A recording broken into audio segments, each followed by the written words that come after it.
Si maintenant on prend un bulletin de paye, ben, pour un bulletin de paye, ben là, c'est des informations hautement sensibles, donc nom, prénom, le NIR, l'adresse, le matricule, etc. Ça sera vraiment pseudonymisé. Et donc, derrière ça, on pourra passer à un bulletin qui va ressembler à ça. Voilà, les datas, elles pourraient être remplacées par ce genre de données qui seront quelque part dans un dictionnaire pour refaire la correspondance dans l'autre sens au retour.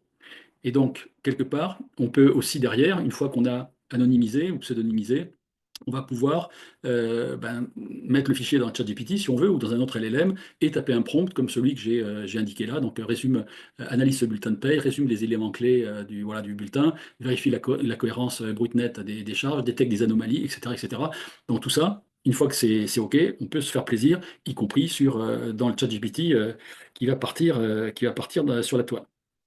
Voilà. Pour un contrat de travail, ben, ça peut être ça. Donc là, on a aussi un certain nombre de champs qu'il faut anonymiser, hein. Des champs sur l'identité du salarié, ses coordonnées, son numéro de sécu, l'identité de l'employeur, etc., etc. Et donc à chaque fois, il y a un certain nombre de champs qu'il faut travailler. Il y a un format d'anonymisation qui sera à mettre en place. Et puis, on conservera la pertinence ou pas pour faire les analyses. Et on pourra remettre les datas dans le bon ordre, le moment venu, dans l'autre sens.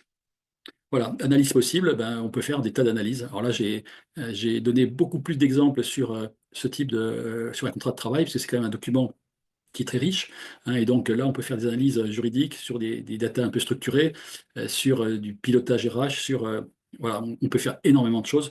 Voilà, ça, c'est sur un document. Il y a au moins une quinzaine de choses qui sont possibles en fonction des datas qui sont présentes dans le document. Donc ça donne beaucoup d'informations. Alors, j'ai pas repris les 10 parce que on pourra faire pareil, on pourrait faire pareil sur tous les autres documents, hein, voir ce qu'on peut faire, jusqu'où on peut aller, on peut creuser beaucoup, etc.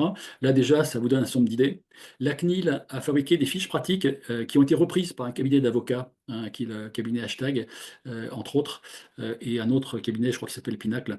Donc ces deux avocats et vous avez le lien également pour télécharger le document, ont repris les fiches pratiques de la CNIL, je crois qu'il y en a une douzaine, ouais, c'est ça, et ils les ont reprises en rendant le truc un peu plus sympa, un peu plus fun, avec des visuels, avec des choses plus lisibles, de façon à ce que vous puissiez lire le truc. Ça vous donnera beaucoup d'informations autour de l'IA et de votre profession, hein, pour adapter des procédures de sécurité, adapter des procédures sur les datas, etc., de façon assez pertinente et assez complète.